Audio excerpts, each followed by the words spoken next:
It's Joaquin Castro, Congressman for San Antonio, and I'm headed right now to the Karnes County, what I'm going to call the immigration prison, because it really is a prison. It's the Karnes County, what they call residential center. It used to be known as an immigration processing center. And not too long ago, they actually had families there. So they had children there at one point, in the same way that Dilley, which is about an hour and a half from Karnes County, in the same way that Dilley still has young kids who are in this trailer prison. Y'all have heard me say that the conditions in these places are inhumane. Medical care is often denied or delayed. People with serious illnesses are basically blown off, not helped. The food is often terrible. Their movements are monitored. Who they interact with is monitored. I mean, it is like a prison. Now, Dilley's like a trailer prison. If you go to some of these other places like Pearsall or Karnes, I mean, those are like prisons. Pearsall, you've got the razor wire around the chain link fences and everything. And so, I know like a lot of my focus has been on ending child detention and ending family detention because of the deep trauma that it causes young kids. But there are some real abuses and some real injustices going on at the adult facilities. So Karnes is an adults-only facility. It's men and women, the overwhelming majority of whom have not committed any crime at all. So most of these people here have not committed any crime at all. In fact, many of them have been in the country for years and we're supporting themselves, supporting their family members, and doing right by their communities. And so something really interesting happened recently, which really hadn't happened before. ICE cracked down on how members of Congress could meet with people who are detained in these places. They made it harder because they don't want the stories to get out. They don't want the public to know what's going on. That's why they don't let us take cell phones. They don't let us take pictures because they want to keep these places secret. These are for-profit immigration prisons. This one is run by Geo Group. And so something interesting happened. We got, like, unsolicited, about 30 privacy release forms that were sent from immigrants who were at Karnes. So this is a form that you've got to get in order to meet with people and talk to people when you go to one of these detention centers.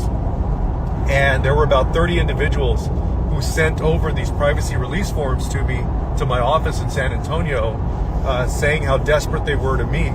And so we're going to go meet with about 30 or 35 people today. And just two quick stories. One person who's living in the San Antonio area, and I posted about his story yesterday. His name's Octavio Valdez, and he was living in my district in San Antonio, he and his family. And he was working in the energy industry and had lived in the United States for years. And he has siblings that are U.S. citizens.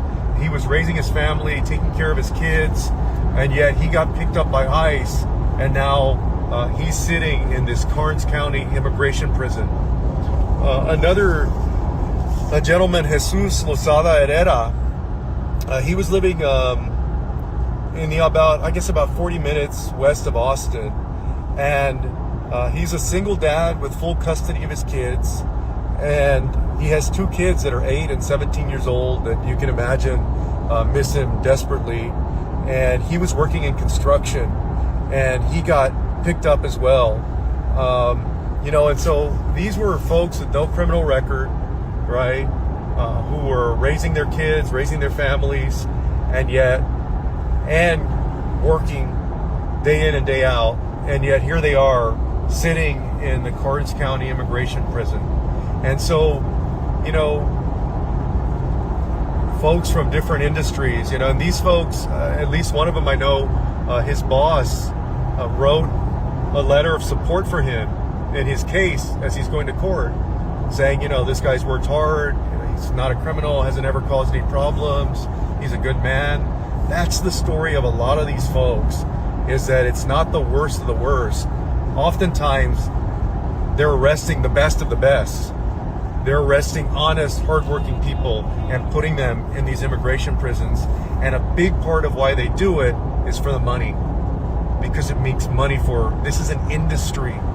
It's a multi-billion-dollar industry that makes money for investors. And so we're going to go inspect Karnes today and meet with these folks who are in this immigration prison. And I'll let you know how it goes here later on today.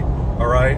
I just want to say to everybody, thank y'all so much for continuing to talk about the stories of the people who are detained, about their families,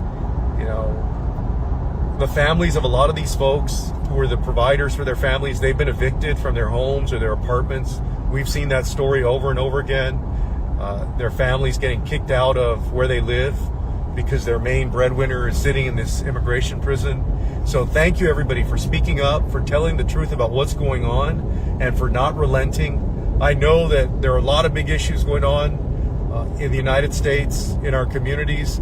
Inflation's a big issue, the price of gas, the inflation, everything. And me and my office continue to work on all those issues for our constituents. But this is a big issue as well, because a lot of people's rights have been violated, and that kind of cancer in society starts to spread when you start doing things like detaining U.S. citizens, detaining people that have a right to be in the country.